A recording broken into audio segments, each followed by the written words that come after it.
The following is a production of DallasCowboys.com and the Dallas Cowboys Football Club. How about them Cowboys? Yeah, go Cowboys! This is Mick Shots. Streaming live on DallasCowboys.com and the official Dallas Cowboys app. Now, here are Bill Jones, Everson Walls, and Mickey Spagnola.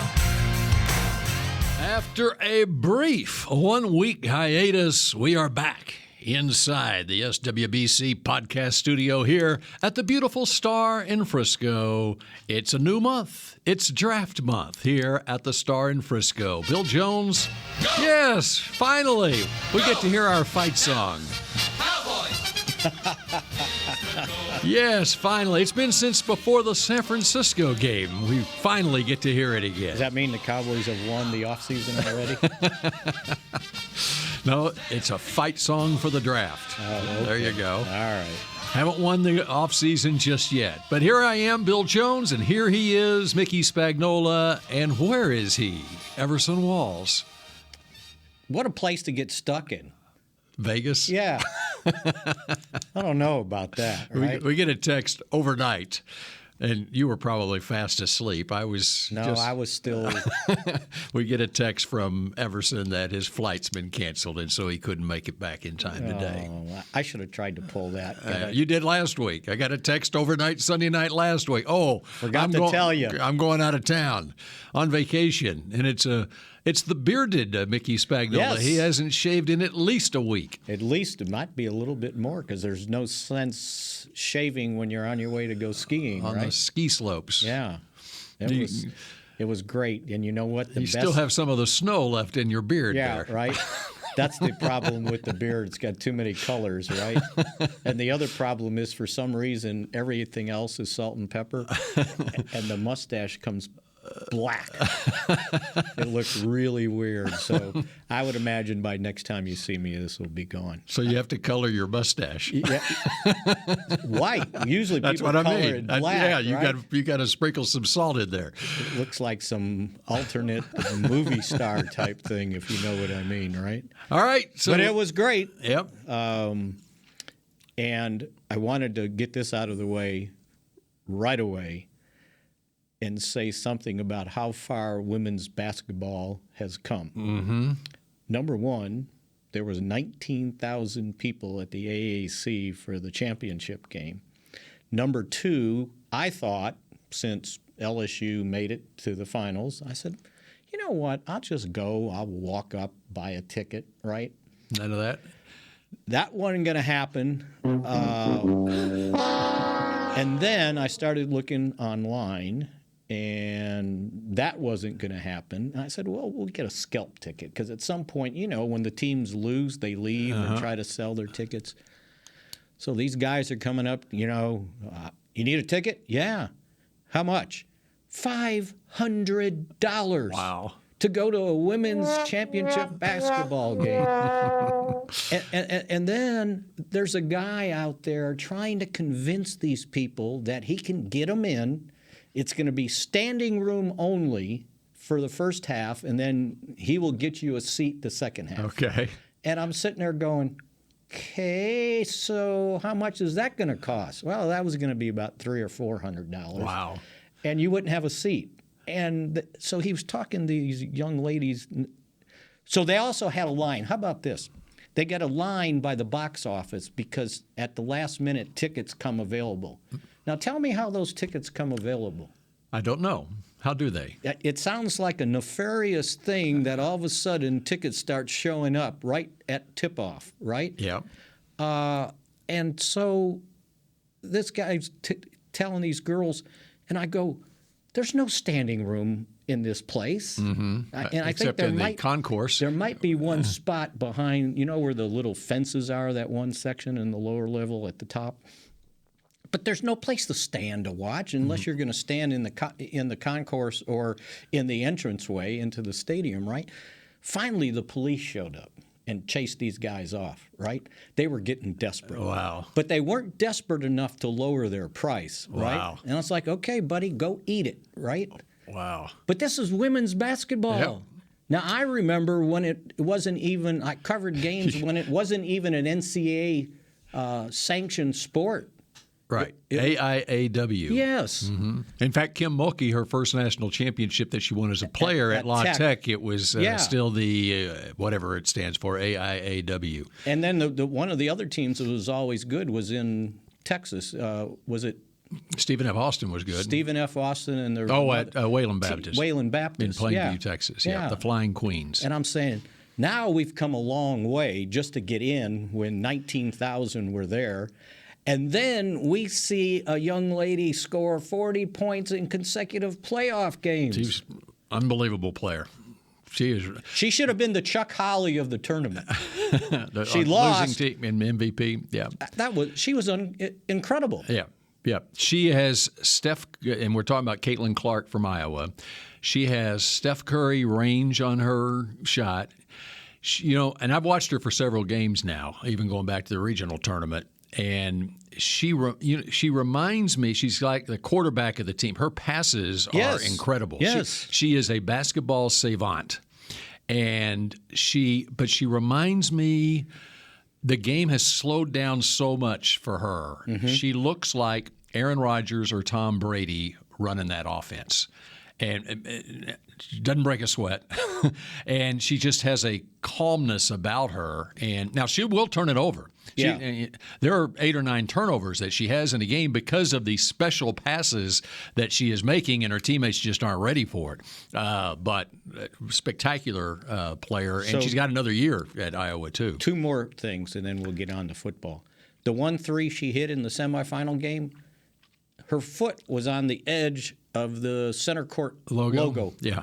I was like, that's not uncommon. It says Final Four, and her foot was almost on the R. Mm-hmm. Not uncommon for her. And you talk about how far the women's game has come. How about the LSU team yesterday and the shots they were making? They scored 102 points that's right. in the championship game. Yep. I was sitting there going, when the thing was getting tight, I'm going, they're going to have to score 100 points to win, because I finally gave up. I came back home and watched it on my phone while I was driving. And you were really into this. I wanted to go. I was too.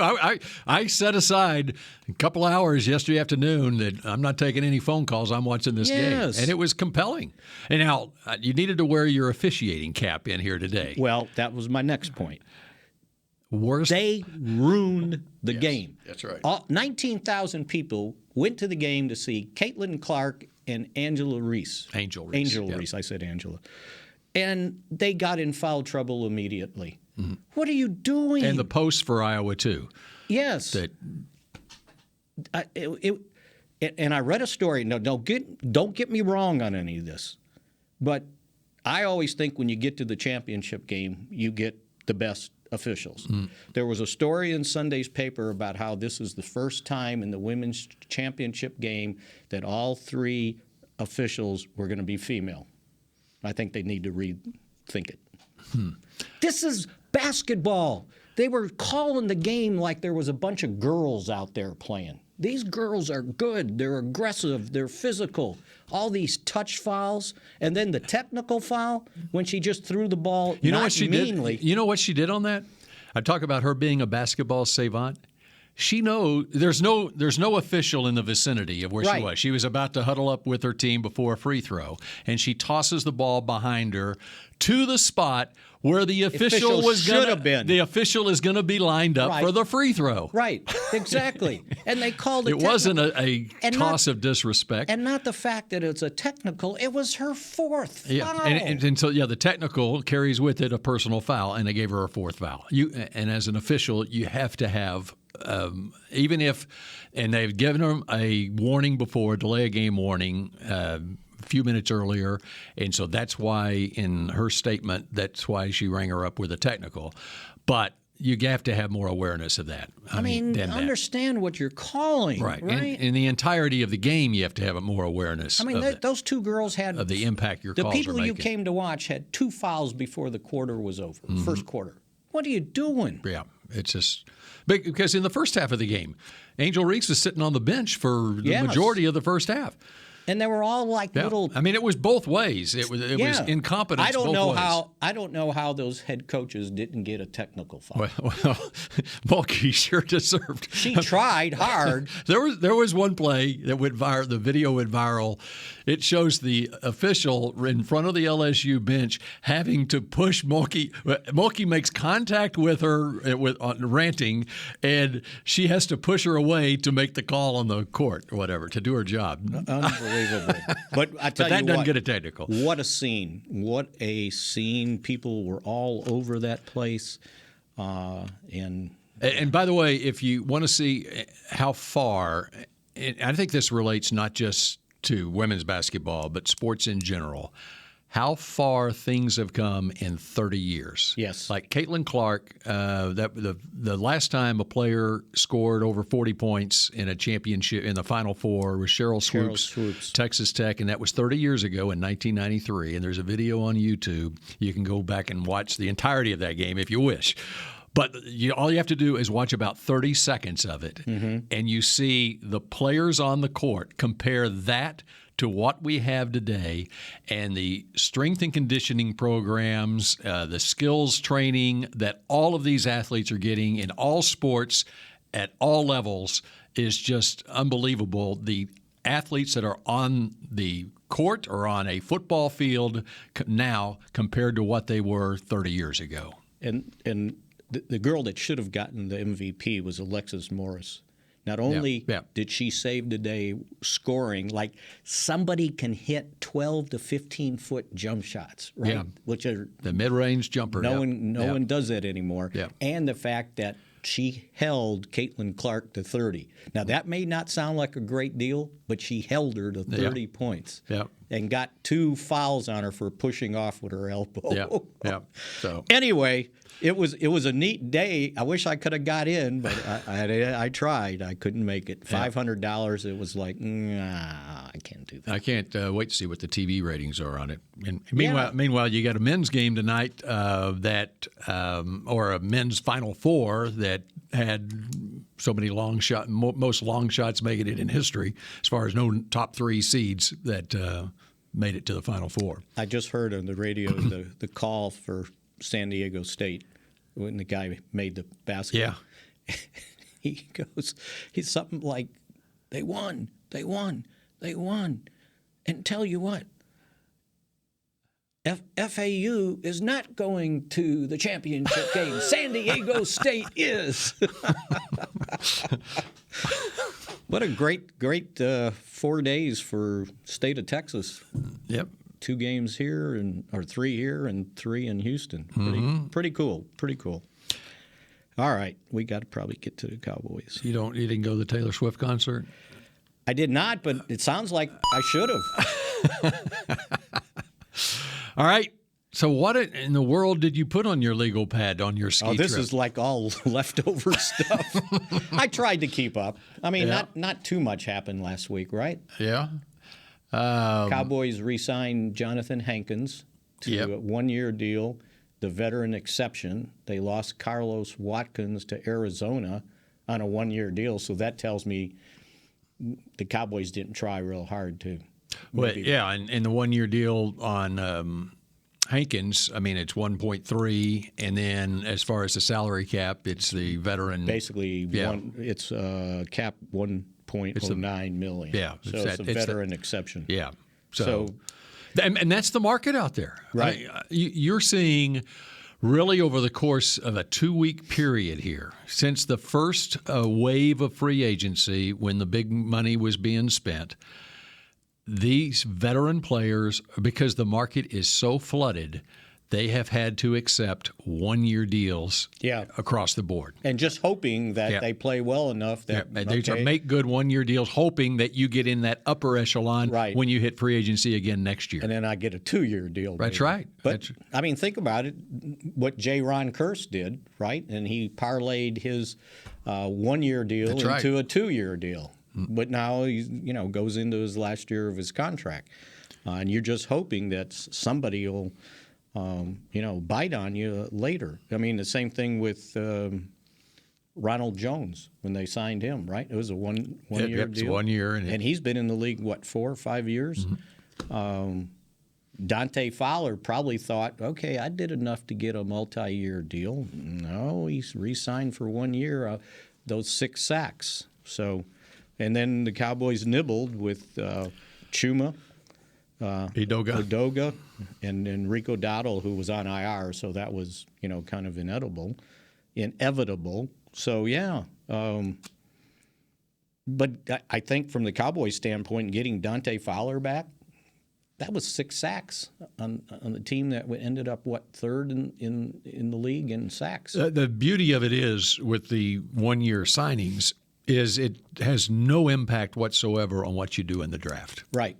And it impacts it because now you don't have to reach. No, that's true. That's the impact. That's what I mean. Yeah. It allows you to be true to your board and true to whatever position. The Cowboys can go any number of positions, and I'm talking every round of the draft. And what is it's really shown you, even going back to the COVID year, where you had, and with the new rules as far as being able to have extra players on a practice squad and so forth, you can find quality players who are veterans on the street who can impact your team more right now than maybe even a 4th-round draft pick can or a 3rd-round draft pick. Take Jalen Tolbert last year, a guy who needed time to develop, and we'll see where he goes this year. But you can be true to drafting quote-unquote best player available in the draft because you can find players. There are players to be had all over the place. And you covered yourself at almost every position you needed to cover yourself. If you get to the 26th pick in the first round and you need a wide receiver, well, why not? Because the trades you made, those guys are in short-term deals, right? You need a cornerback? Okay, if that's what's there. You need a running back? Okay, no problem there. You can do that. And so they don't have to reach. You don't have to reach for a linebacker. You don't have to reach for a safety.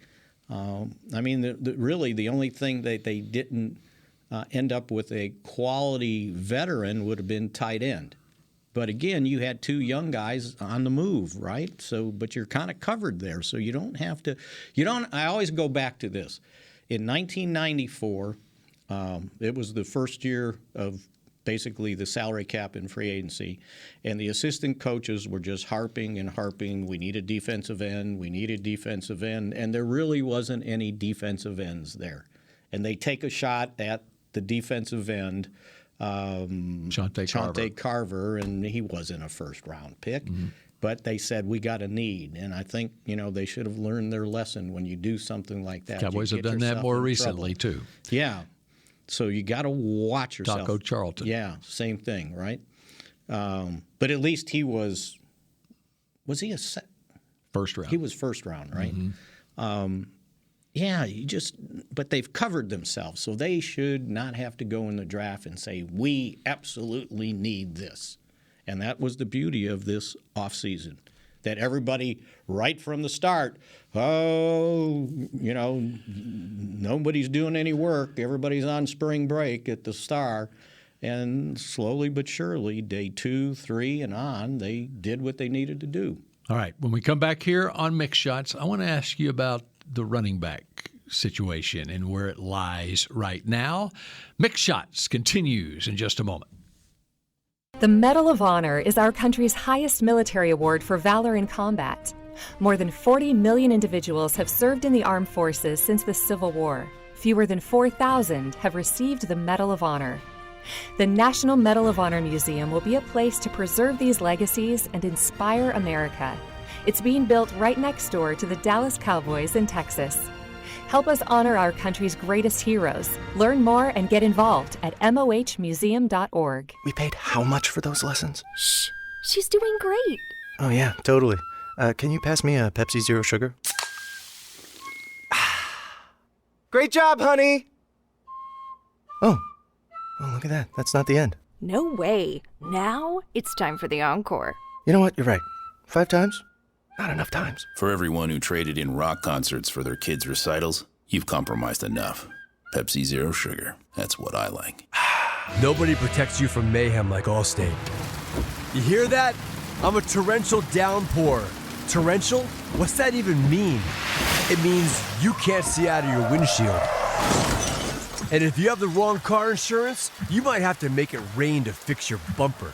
So switch to Allstate, save money, and be better protected from mayhem, like me. Based on coverage and limits selected. Subject to terms, conditions, and availability. In most states, prices vary based on how you buy. Allstate Bar and Casualty Insurance Company and affiliates, Northbrook, Illinois. What do you call a group of grown men and women with their faces painted silver and blue who get together every week to share a 3-hour-long ritual of jumping, singing, and toasting Miller Lite in 10-gallon hats while yelling, "How about them Cowboys?" You call it Miller Time in Dallas. Here's to the Cowboys. Here's to the original light beer. It's Miller Time. Celebrate responsibly. 2021 Miller Brewing Company, Fort Worth, Texas. Back to Mick Shots.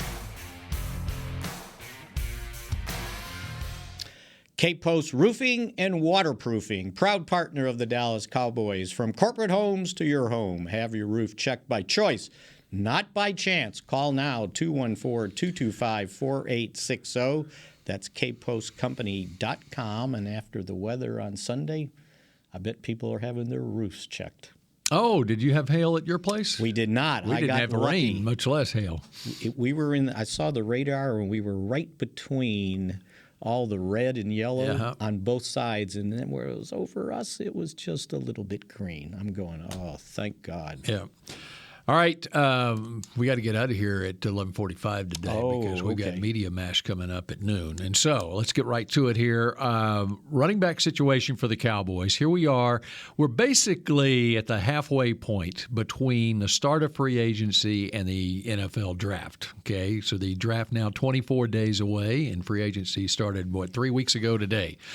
When the negotiating period opened. Zeke has been out there for over 2 weeks now, and hasn't found a new NFL home yet. My question to you about Tony Pollard: what is the ideal situation with Pollard with the Cowboys as far as how he is used this season? In my opinion, and along with that, what is the best type back, assuming Bijan Robinson is not there at 26? When the Cowboys draft, what is the best type back to pair with Tony Pollard? Somebody like Bijan Robinson. Yeah. I can't imagine for the first time in his career, meaning at Memphis and here, that he's going to be a guy they're going to lean on for 25 touches a game for 17 weeks. I think his role is probably not that much different than last year. The touches he was getting, the big plays, but are you going to rely on him for the 7 touchdowns Ezekiel Elliott scored from the 1-yard line? Because they didn't ask him to do that. They asked Zeke, right? So I think his role should remain the same. And sometimes when you end up getting, like in baseball, you get more at-bats. You're a 250 at-bat second baseman and you hit 280, and then all of a sudden they want to give you 450 at-bats and you hit 220. So to me, his role should be the same. And the running back they're looking for, they covered themselves somewhat with Ronald Jones. But in the draft, if one's available, like a Bijan Robinson that can play like he does and can carry a heavier load, then I think they should grab one. Somebody that can run the ball tough, can get to the outside, can catch the ball, and then you rely on Pollard for your big splash plays. What do you think? I found it very interesting what Stephen Jones said at the owners' meetings last week when asked about Zeke. And he said a lot of the things you would expect him to say about not offering him and not Right. disrespecting him with a low ball offer or whatever, but basically leaving the door open that Zeke could possibly return to the Cowboys. If somebody would have, and I know they did, but in case they didn't, read my column on Zeke before Steven said that, I pointed out, number one, they didn't want to dishonor him with a low ball offer. They just didn't think that was the right thing to do, to maybe bring that 10.9 to, I don't know, what do you think? They would have offered maybe a base salary of $4 million, something like that. Well, that's the market out there, basically. Right. For the top running backs out there, really. And they thought that would have been disrespectful. So let him go and see what he can do. But I was told that you get through the draft, and if he's still out there, don't discount him coming back. And that's basically what Stephen Jones said at the owners' meeting. And I wouldn't dismiss that one bit because I think he was second or third in the league on third and short, picking up first downs. And if you look at what he did with the 7 of his 12 touchdowns from the 1 yard line, who's going to get those 12 touchdowns for you, by the way? Well, very similarly, Jamal Williams for Detroit. Mm-hmm. He had, I think, 18 touchdowns this past year for the Lions. He got signed by the Saints, and it was announced as a 3-year, $12 million deal, $8 million guaranteed. So in that same range of $3 to $4 million a year as for a player about the same age, too, as Zeke. So I certainly wouldn't dismiss that, and it'll be interesting to see. Now, they just gave away, I understand, 21. You gave who? The Cowboys did. Gave away his number. Oh, yeah. Oh, right. Yeah. I thought you were talking money still. No. 21. No. Gilmore has 21. Yeah. But he did tweet out he would like 15. So. Yeah. I think that's available, isn't it? Who's got Greer? 15? Greer? Will Greer have 15? Yeah, I think that's right. That's correct. So, yeah, why but not? To the point of my initial question, what type back would you pair with Tony Pollard if you don't have an elite first round, Bijan Robinson available to you in the draft? But there's backs like that in the second, third round, right? Yeah. That you wouldn't mind handing the ball to? The other part of it is, even from a salary standpoint, is as it stands now, what's the salary cap hit not having Zeke on the team? It's still for this $5.8 million this year, $6.1 million next year. So you're still paying for him, or you're accounting without for him without a body. actually giving him money. That's right. Right. So what is another $2 million hit this year, where you're actually getting a player for that money? Yes, absolutely. And the other thing, don't dismiss his presence in that locker room, too, which has been building over these last 2 years, right? You need somebody like that. A little bit goofy, but still guys respect what he has done, what he can do. I mean, all you got to do is listen to what the quarterback said, right? And I know they're friends and all that, but aside of that, he's a team guy. Yes, he'll do anything you ask him. He's not a me guy. Right. And now people would say, well, his contract, he's trying to get in that second contract, he was getting as much money, and it was smart of him to get as much money as he could. Well, but now he's at a different point in his career. Right. And do you want to leave Dallas? And the marketing aspect of playing for the Cowboys versus another team, that's another factor that should weigh into it from his perspective, I think. Here's my list of some Cowboys. Tony Dorsett. Did he finish his career with the Cowboys? Nope. No. Got traded, right? Emmitt Smith. Did he finish his career with the Cowboys? No. He got cut. Tony Romo got cut. Danny White, they didn't pick up his option when he thought it was his option, right? After Jimmy got here. Troy Aikman, did he get cut? They didn't pick up his option, right? They basically let Aikman go. Rayfield Wright got released. Evanson Walls, that's why he's not here. He got cut. Did Tex, Tom, and Gil leave on their own? Not so much, right? DeMarcus Ware, he got cut. Bob Hayes, he ended up, I want to say he got cut and he went to San Diego. Maybe so. I believe that I remember that.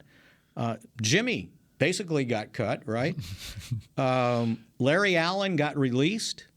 So, it's like it happens. Flozell, Nate, he didn't get re-signed and played 1 year. Bob in Hayes Carolina. wound up with San Francisco. San Francisco. I just 75. found my note. He had 4 games he played. And nobody remembers it. Hayes got released at 34. Yeah. So it's happened to some of the great players in Cowboy history. So this is not something like, but this is what happens. So, but I want a back sort of like Zeke. And, I don't know if Ronald Jones can carry that load. But look at his carries. Look how many carries he had. You talking Zeke? Yes. He ended up with 231 carries. And I don't want to hear about the 3.8. He had too many 1-yard runs into the end zone. We talked about that, right? You factored it in. But he also had a bunch of 1-yard ones on third down that really mattered. Zeke is an old school running back. Right. I mean, I looked up, I don't have it in front of me right now, but 7th year in the league, Emmitt Smith averaged 3.7 yards a carry. Right. And then he was able to play at a very high level for 7 more years in the league. Now, he was rare. He was a unicorn. The outlier, That's right. Yeah. But still, you need somebody like that. Mm-hmm. So, don't discount the fact that he could be back here. All right. Need to take another break, and we wrap up Mick Shots in just a moment.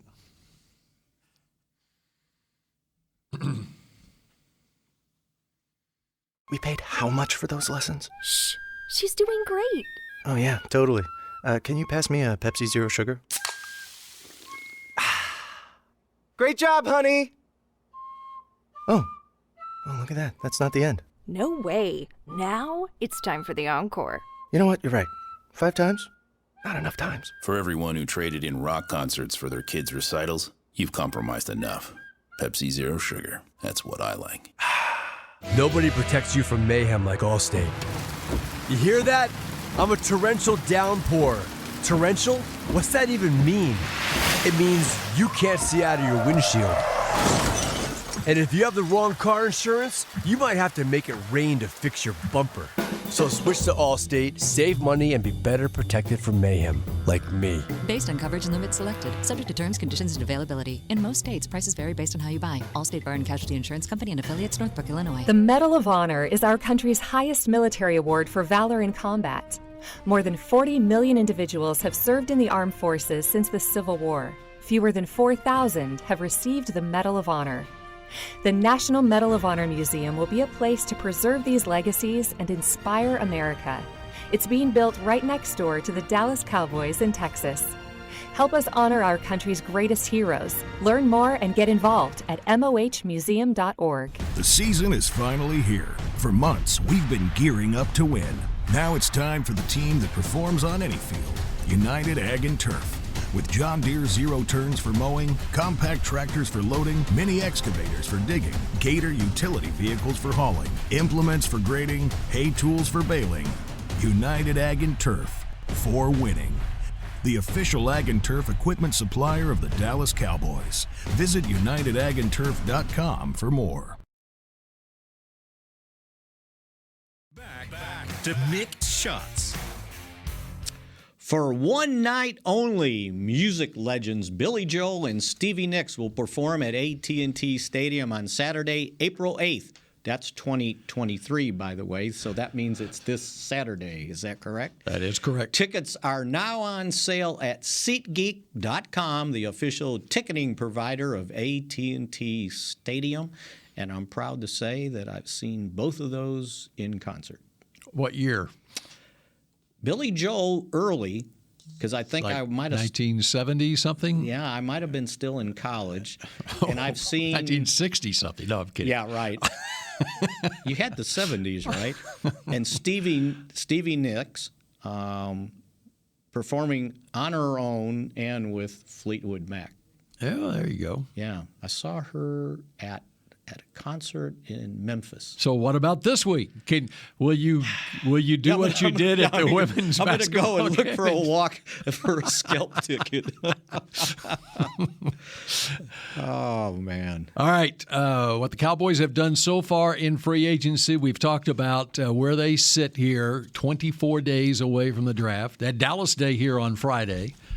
What an advantage that is for this team to be able, when you've got the talent that is produced in DFW, plus the colleges here, to be able to bring those people in for Dallas Day. It's a big advantage for this team. Who caught your eye that they brought in? Well, there's a number that have caught my eye in the area that may not have been here in the building on Dallas Day, but might be paying a visit at some point. Like one of their the national visits that they have available. Well, yeah, national visits, and you've got some local guys who would qualify for other teams as being legit, first or second day draft picks. That you go back to 2019, and we had CBS 11 has the Landry Award ceremony every year, and I went back and looked at the finalists in 2019 coming out of high school here. You had Jackson Smith and Jigba from Rockwall, who is a first-round prospect from Ohio State. You had Marvin Mims from Lone Star High School here in Frisco, who played at Oklahoma, who's probably maybe second or third round draft pick, who lit it up at the combine. One of the top linebackers in this draft, Drew Sanders from Denton Ryan, who went to Alabama and then transferred to Arkansas. Those three were three of the five finalists for the Landry Award that year. A fourth was Chandler Morris, who's going to be the starting quarterback at TCU this year. He was the starting quarterback at the beginning of last year before Max Duggan. He got hurt, and Max Duggan became a Heisman finalist. Didn't give it back. So anyway, it's just an example of the type prospects that come out of DFW. So there's three local guys right there that should be on the Cowboys' radar. A couple of wide receivers and a linebacker. I like the wide receiver at Ohio State. Yes, Jackson Smith and Jigba. Yeah.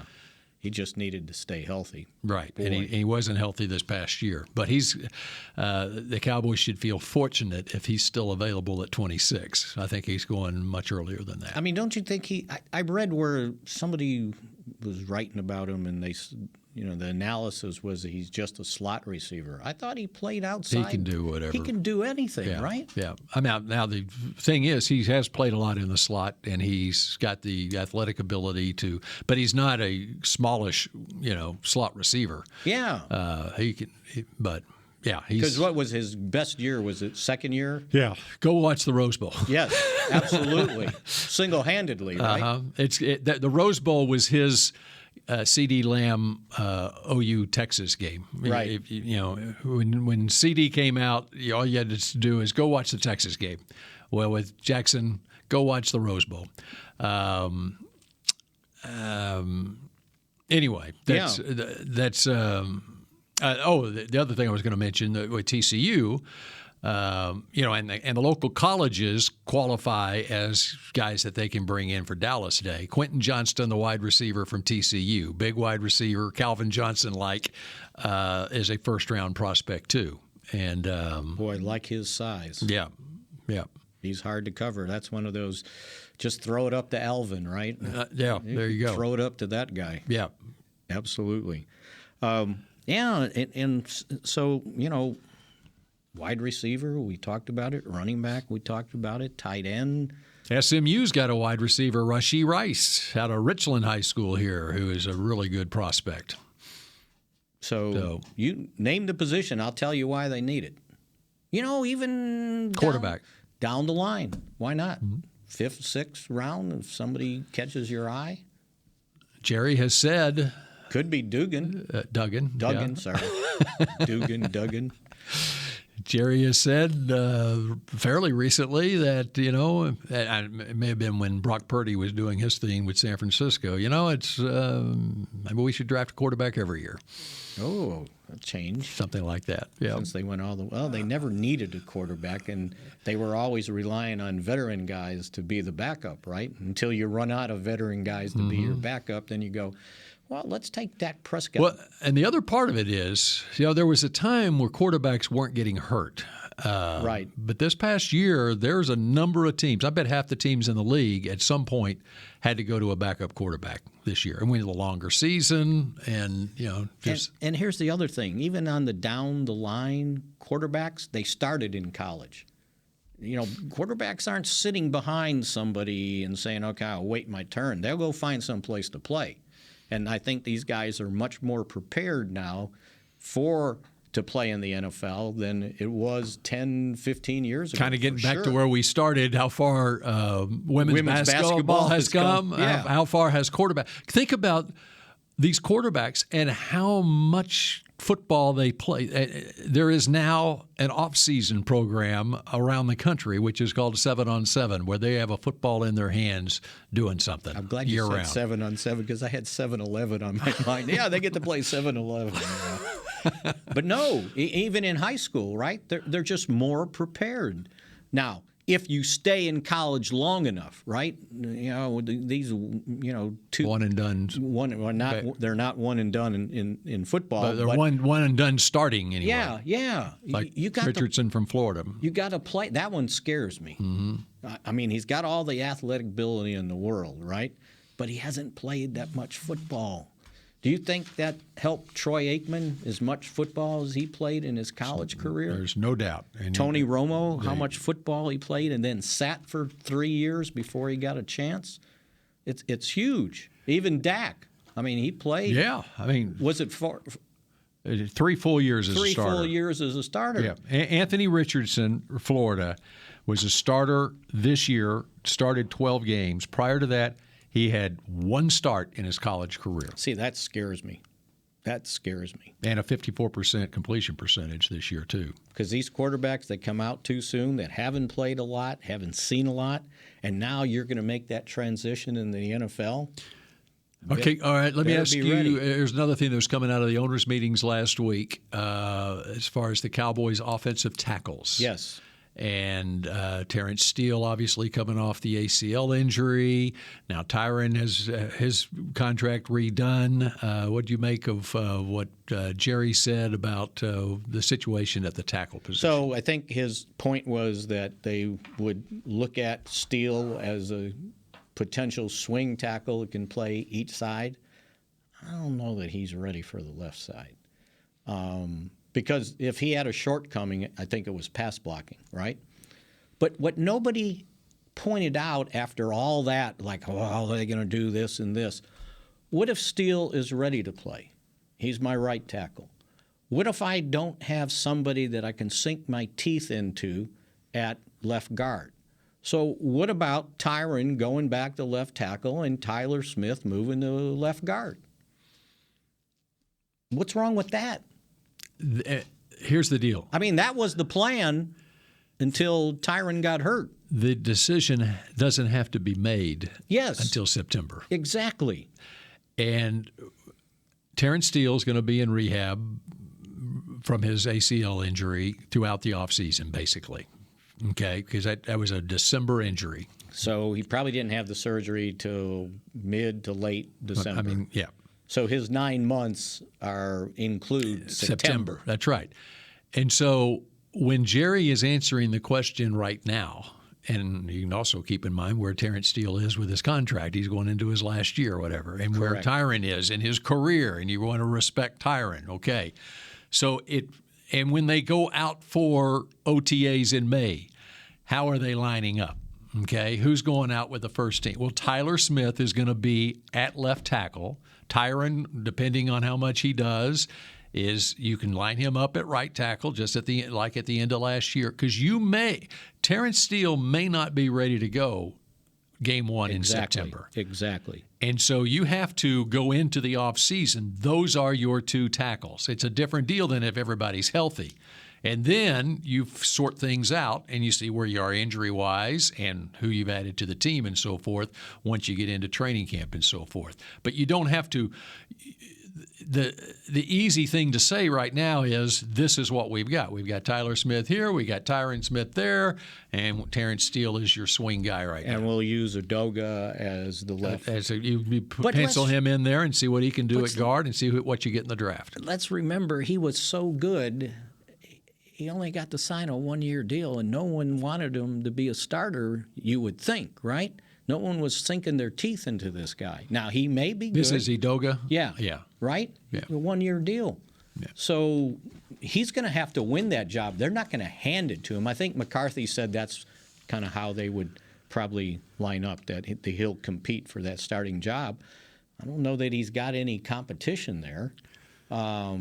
Well, he has, in his career, he's appeared in 26 games with 13 starts. So he's been a part-time starter in his career, right. Udoka has. In this past year, 2 games, 1 start at Atlanta.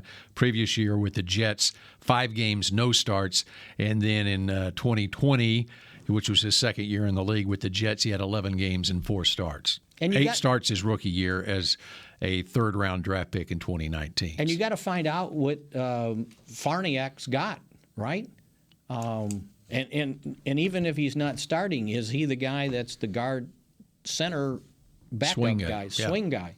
You got to sort that one out. Now, everybody, when they don't see a star at left guard, it's like, we got to draft a guard in the first round. We're not going to draft a guard in the first round. I'm not going to stick with that. I don't want a guard in the first round. Just like they didn't draft a guard in the first round. That's right. Last They drafted a tackle that could play guard. All right. We're out of time. Oh, no, already. Let's make sure. Okay, yep. We're out of time on this edition of Mick Shots, and we'll see if Everson gets out of Vegas and makes it home next week on the next edition of Mick Shots. Go Cowboys. This has been a production of DallasCowboys.com and the Dallas Cowboys Football Club. How about this, Cowboys? Yeah!